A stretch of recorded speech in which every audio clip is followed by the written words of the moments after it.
பாதாம் ஒரு 4 ஊற வச்சு அதையும் உரித்து உள்ளே போட்டு அரைச்சிக்குங்க. அரைச்சி பால் எடுத்து காய்ச்சணுங்க. அரைச்சிட்டு நான் உங்களுக்கு காட்டுறேன்.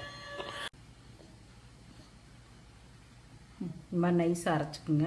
அரைச்சிட்டு இப்படி ஃபில்ட்ரு பண்ணுங்கள். இந்த மாதிரி ஃபில்ட்ரு பண்ணிக்கிங்க. அப்படியே கிண்டிகிட்டே இருந்தீங்கன்னா கெட்டி ஆகிக்கும். நல்லா வேக வச்சு கொடுங்க. கேப்பையெல்லாம் வந்து சும்மா லேசாக கிண்டிட்டுலாம் கொடுத்தா கெட்டியாகிடுச்சுன்னா, கெட்டியானாலும் தீயை குறைச்சிட்டு கொஞ்சம் நேரம் நல்லா கொதிக்க விட்டு நல்லா வெந்துருச்சாங்கிறத பார்த்துக்கிட்டு அப்புறமா கொடுக்கணும். கேப்பையெல்லாம் நல்லா வேக வச்சு தான் கொடுக்கணும். கேப்பை வந்து வாரத்தில் ஒரு 3 நாளாவது குழந்தைகளுக்கு கொடுக்கறதுக்கு பாருங்கள். காலை டயட்டாக கொடுக்க பாருங்கள் முடிஞ்ச வரைக்கும். நைட்டெல்லாம் கொடுக்காதீங்க. காலையில் இந்த கேப்பையை கிண்டிட்டு இதில் கொஞ்சம் நெய் போட்டுட்டு நீங்கள் வாழைப்பழம் மிக்ஸ் பண்ணி கொடுங்க. நான் கொடுக்கும்போது காட்டுறேன் என்னென்ன போட்டு கொடுக்குறேன்னு. அது மாதிரி கொடுங்க. குழந்தைய நல்லா சாப்பிடுவாங்க. காலையில் நல்லா வயிறு ஃபில் ஆயிரும். உங்களுக்கு சாப்பிட்டோன்னே நல்லா உடனே தூக்கம் வந்துடும். குழந்தைகளுக்கு உடனே தூங்கிடுவாங்க.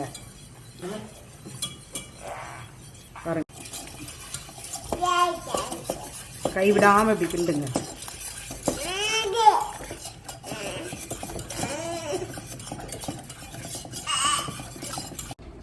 களி கிண்ணனில் உங்கள்கிட்ட காட்டினேன் இல்லைங்க, அந்த கேப்பை களி கிண்டுனது. இதில் நெய் விட்டுருக்கேன்.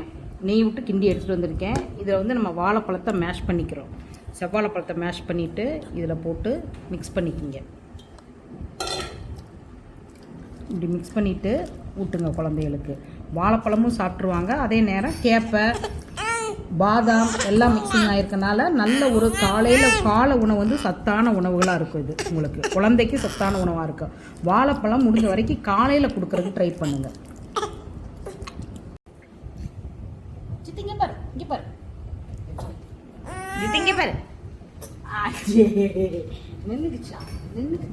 நின்னுக்குச்சுடா.